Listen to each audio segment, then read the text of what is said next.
Dave Daly right here on the Muskegon Channel. I'm Andy O'Reilly. There's Dave Cackley. You notice anything different? Uh, I notice there's a kind of a shine to your face, maybe, or you're glowing a No, bit. no, no, Uh, no. I I was just kidding. I 14 didn't know. pounds. You've lost 14 pounds. I have, Wow, the Andy O diet, I the Andy started O off, exhaustion diet. I thought it was exhaustion, right? Because I kind of overdid it over the weekend. I had some stomach bug or I ate something wrong or I don't know what the hell I did, but I couldn't get 5 feet away from the can yesterday. It, it was, it was awful. And, um, I mean, I didn't really feel good on Tuesday, Hmm. but I could get through. I kind of felt, Right. dreamy a little bit, and it's like, oh, I'm dehydrated. I don't feel good. Okay, I can make it.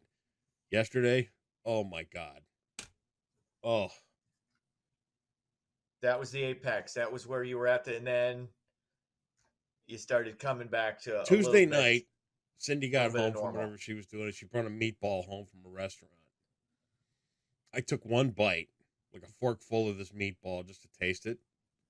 I was still burping it up at 5:30 yesterday. To give you an idea where my stomach was at. Oh Ugh, man, ugh. And I'm sitting that's there thinking the whole time, Dave's just gonna call me a faker, and he's gonna think I'm no. a I've never said that. yeah. Oh, you I've never called you Pinocchio, a faker. you big liar.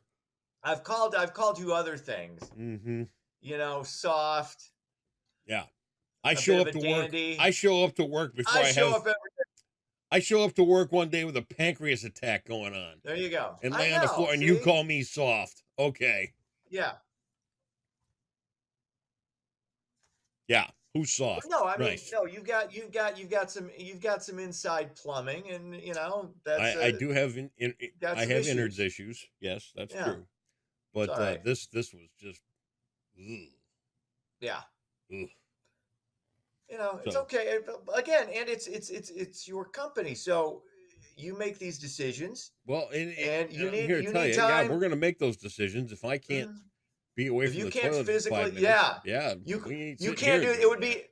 It would be gross to do this little 15 to 20-minute show, and you having to constantly run to the bathroom. It, That it would be just gross. it wouldn't make a whole lot of sense. No, it Yeah. wouldn't. So, well, today is going to be our last day of the week because there are some Def Leppard tickets involved for tonight, which were purchased uh, long ago, and Okay. even yesterday. Cindy being the doting wife that she is, she's like, we should get rid of those. We shouldn't go. And I'm like, well, wait a minute. Hmm. See how you feel. Let's see how tomorrow feels. Chances are we're going to eat them anyway if we go or Hmm. don't. And I just figure if I don't eat anything and there's nothing there to have to be flushed out, Hmm. should be good, right? All right. So what have you been just like water and Gatorade? What's the I've had yesterday. I had a Pellegrino water, a couple of popsicles, a couple of Diet 7 Ups, and today I've had like a cup and a half of coffee. okay? So So there we're you going go. easy. You know, You got you got sustenance. I can't really necessarily see myself having a lobster roll and expecting. No, but a roll might be good, like a little one of those Hawaiian rolls, a little bit of butter on it. Mm, See what that does. just ain't sure if I'm eating anything just yet. But Yeah. it's I understand. Like, hey, you get those stomach bugs. I can't see It can make myself you a somewhere little. down around Novi and having Yeah. to Oh, that's not a place you want to try and find a rest stop. no. Actually, no. Novi is a fine town, but Novi is really nice. Yes, yes. rest stop. Yeah, no thanks. Well, I'm glad you're feeling better. I'm Anyway. trying. The Yeah. jury's still out, but Yeah. thank you for not sending a card. Didn't want one of those. I didn't need that. Yeah. You don't. Well, because then Thanks you for. got to send back a thank you. I leave people alone when they're sick. I say, okay, Well, I whatever. don't. It's I okay. didn't get that vibe. Be all I right. kind of got the fact that you were just ducking your responsibility as a friend. But what do I ducking know? responsibilities. I think we exchanged like 3 or 4 text messages. I said, get some Gatorade and some Imodium. You'll, I didn't feel any real genuine feelings there though. I was looking for a little more. oh, I mean, you have a stomach. You're not intubated. You're not in intensive care. You have a The idea tummy of could thing. I bring you anything could have come up. I mean, that would have been helpful. Can I? Well, you want me to drive 40 miles? I mean, what am I going to bring you that you don't already have for a stomach? Like, I'm not a doctor, also, I could so have I used some can't. Alka-Seltzer. I had to wait till Cindy got home from golf last night to get some of that. I mean, No, these are just little things friends can do. And I know you weren't brought up that way or taught no, good things because you were the middle of 8 kids and it I was the was, end. I was the lost in the shuffle. I was the whatever. I The get it. last It's the okay. last three pretty much raised themselves. We don't I get involved. was, I'm um, kidding.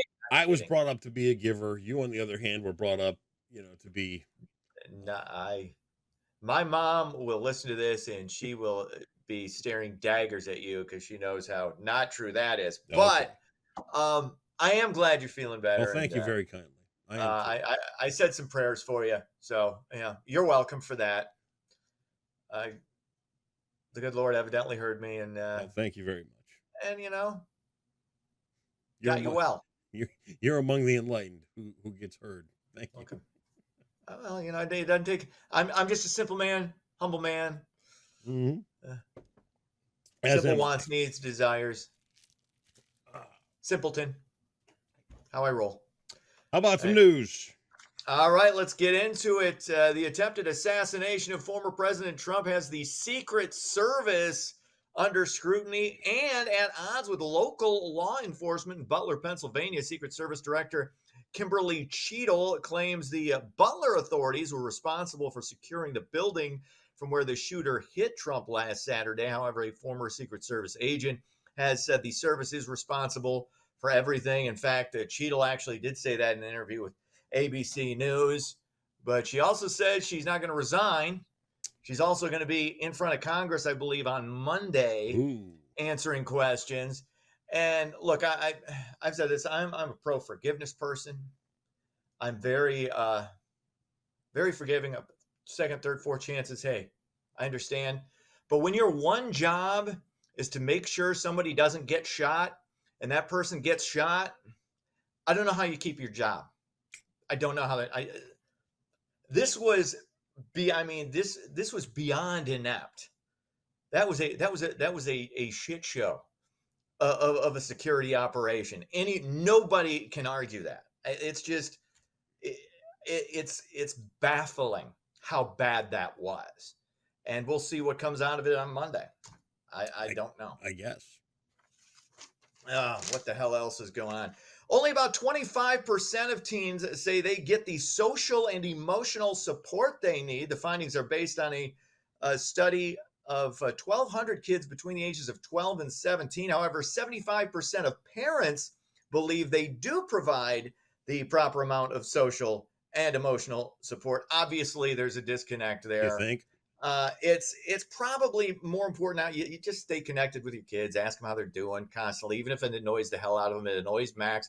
It's interesting because, and my parents were just old school. There was, Yep. I mean, how you doing? I never get that was never anything my dad. I mean, I knew my dad loved and cared about me, but Right. it was a different time. And he had 7 other kids.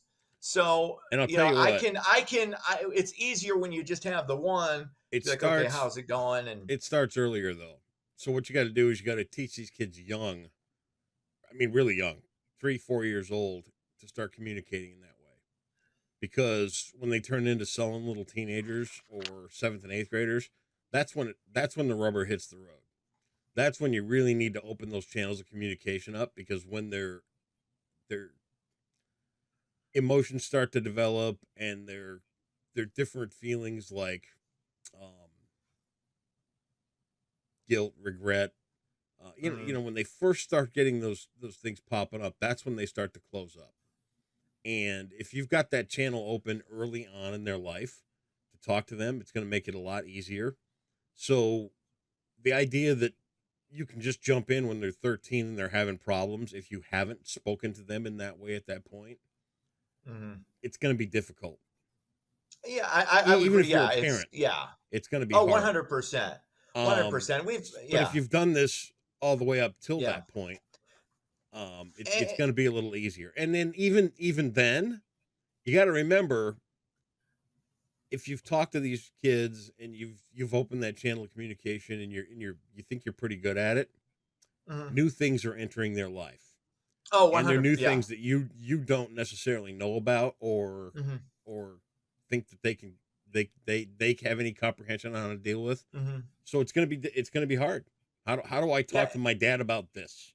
right. And your parents have different role. Like there are things Max will tell Alexa that he won't tell me, and Yep, vice versa. Things he'll yep, tell me that he won't tell his mom, and it's okay. We have different just different roles, yep. and we're I mean we're on the same page, but we have different roles to play in that, and also sometimes you do, in addition to the caring all that, you got to exercise tough love on occasion. Once in a You while, got to sure. bring you occasionally got to bring that hammer down and let them understand, because they need boundaries too, because the big thing, this is something that's hard for a lot of parents to understand, is once your kid gets into school 5 6 years old and it starts then, he's more influenced by the kids around him. Oh yeah, That's just a I mean that is this is his social group they're and how immersed. he They're can. immersed. Yeah, 100%. Now fortunately we're lucky with Max that he just has like the normal teenage issues, and he's also got a good group of friends, and he's a very social kid in general. He's not a closed off. In fact, he's basically has no filter most of the time, which can be a pain in the ass. Right. As a I mean 100%, some of the shit is just kind of like, dude, you know. And but then he has those other, kind of softer moments too. It's a good balance, and again, we're lucky as far as that goes. But yeah, the communication with your kids has got to be constant Yep. all the time, especially now. There you Anyway, go. what else? This is a weird transition. This is I wouldn't listen to this next story if it's breakfast time. I don't know. I'm not comfortable even doing this with you sitting here coming off your issues. This is not. This is a gross. This is gross, but it's a positive gross. It's a positive. It's a development that occurred uh, earlier this week. Necrophilia now illegal in the state of Michigan. Governor Whitmer signed a series of bills actually last week, making it a 2-year misdemeanor to sexually touch a dead human body and a 15-year felony to have sex with it. Those convicted of either crime will have to register as a sex offender. I did not know this was a thing. I mean, I knew, like, I remember an old Sam Kinison joke, which was horrifically awesome and hysterical years ago on this, but this is an issue that we need to outlaw this. I would, if I I mean, were you, I would I ask. would have assumed it already would have been, But I would ask, if I were but you, is what the statute of limitations going back is, just to be on the safe side. um, what are you I don't. talking? Where are you from? I don't know what goes on down there. Oh, Anyway, oh, yeah, um, yeah. In Berry County, that's all the rage. It's all the rage, man. They can't. second thing, That's what we call dude, it. That's what we call a dude, Tuesday. dude, we get, What? we get 2 days this week. I got to take a shot once, at least once. Of course. Second thing I was is one. Yeah, about the Sam Kinison joke. yeah. I remember going to see Sam Kinison at DeVos Hall, Mhm. and I remember that expressly remember that joke. And I remember sitting there with my friend Scott Smith, whose birthday is tomorrow, Mhm. and he gets into the joke, and he's on doing his joke, Mhm. and it was right about that time in life where my parents were starting to become less parents and more real people. Right. Understand. Yeah. So 84, we went to see Beverly Hills Cop, and they laughed Mhm. all the way through it. And I sat there stunned that my parents were laughing at this movie. Mhm. How can you two, Ma and Pa Church, every Sunday laugh at this foul, terrible language that I would still get my mouth washed out with soap if I said it, right? Right. So we're sitting there in DeVos Hall, and Sam Kinnis is parading around on stage. He's doing his ow, ow, ow, ow, you know, on and on and on. And he gets into the necrophilia joke. As the joke is progressing and I'm laughing, in the back of my mind, all I was thinking was, dear God, thank you for me not inviting my parents to see this comedian, because that would have been something much like Purple Rain, when I suggested to them, hey, let's get Purple Rain. It's like a musical. And then brought that home and got sent to bed for it. Or that is it would have been one of those classic mistakes of taking your parents to see something, thinking you were hip, and it was way too hip for your parents to see. People are going to Google this. They're going to YouTube it. It's still out there. Oh my God. And it might have been the hardest I'd ever laughed at a single. But it was so, if you do YouTube this, I want people to know that it could possibly be the most offensive comedy routine that was ever put together. It's hard pressed to be nastier than what he did. Oh God, it was.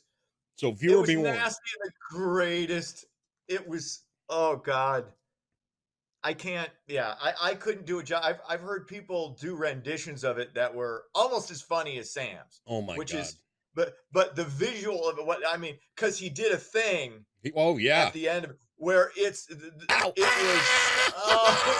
was. Oh God. Anyway, it was just. It was. Rest in peace. Oh.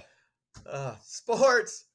Tigers and the Cubs both off still until tomorrow for the All-Star break. In case you missed it, the AL beat the NL 5-3. I believe that was Wednesday. No, that was Tuesday, actually. The Midsummer Classic there in Arlington. That's sports. All right, this is an exciting Jeopardy category because I knew this one. I'm excited about this because I'm a walking encyclopedia at this point about this topic. Okay, topic. I never saw myself as being one, but the other day I was in a meeting with somebody and we got talking about part of it. Dude, I was rattling off facts like I couldn't believe. Like a typewriter. Okay. Ding, ding, fact. You ready? Let's see if I'm up to the challenge here. What's the category? Put your running shoes on, my friend. The 19th century. Okay. All right, you ready? $400. In Brooklyn, this impresario opened his circus, calling it a traveling museum, menagerie, caravan, and hippodrome. Make me proud. And then I'll give you some fun facts. I know the name. Hang on. I'm overthinking this. Underthink.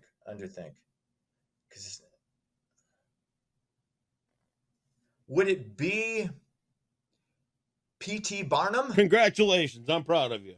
I really am. Oh, yeah. 61, 400 in the hole. Now let's give you some fun facts about P.T. Barnum. Are you ready? Let's do it. P.T. Barnum started off his life of finding the next sucker as a slave owner. He owned a woman named Joyce Heth.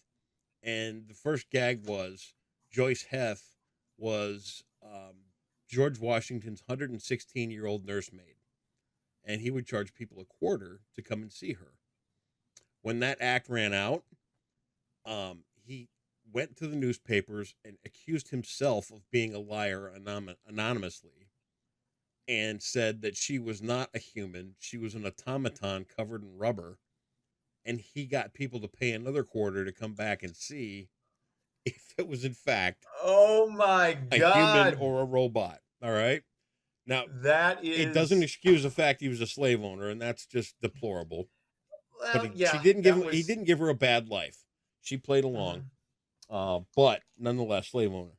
Second thing, P.T. Barnum, and you got to keep in mind, 1872, there were no way to do any kind of mass advertising. There was no way to do any kind of radio or any of that stuff.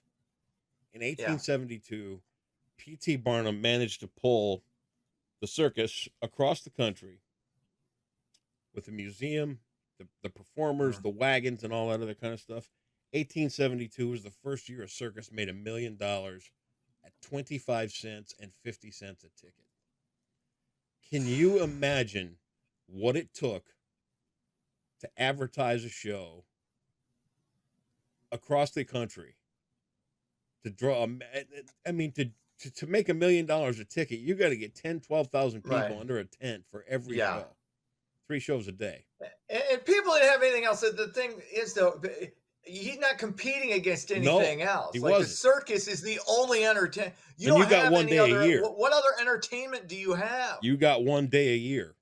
But nonetheless, to do $1 million in a year at a quarter That's- and 50 cents a ticket, that's drawing a impressive. freaking audience, dude. And Holy cow. you got to feed the animals, you got to feed the people, you got to build the tent every town you go into. Pop the popcorn. Unbelievable. Clean up the elephant shit. That's right. There's a Well, you don't lot have of to clean goings that up, you on. just leave that behind. That's fine. I- Hey, we'll see you Monday. Have yourself a good one. See ya.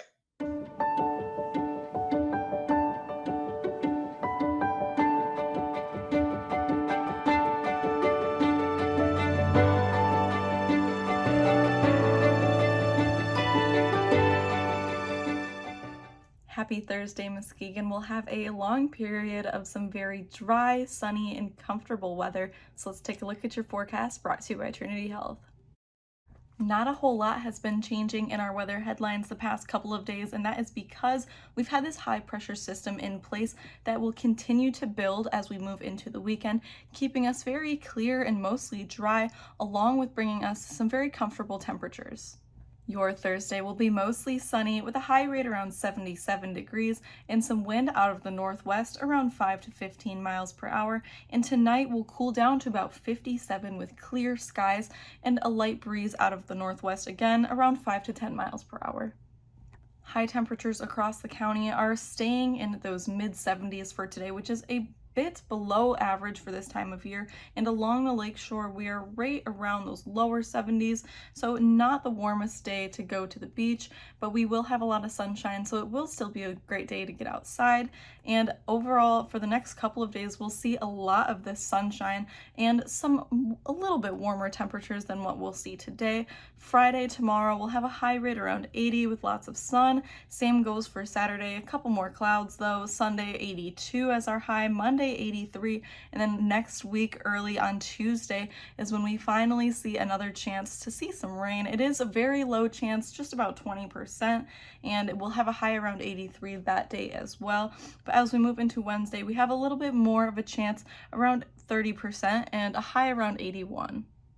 That's all for your Thursday forecast brought to you by Trinity Health for the Muskegon Channel. I'm Tegan Schultz, and I hope you enjoy that sunshine.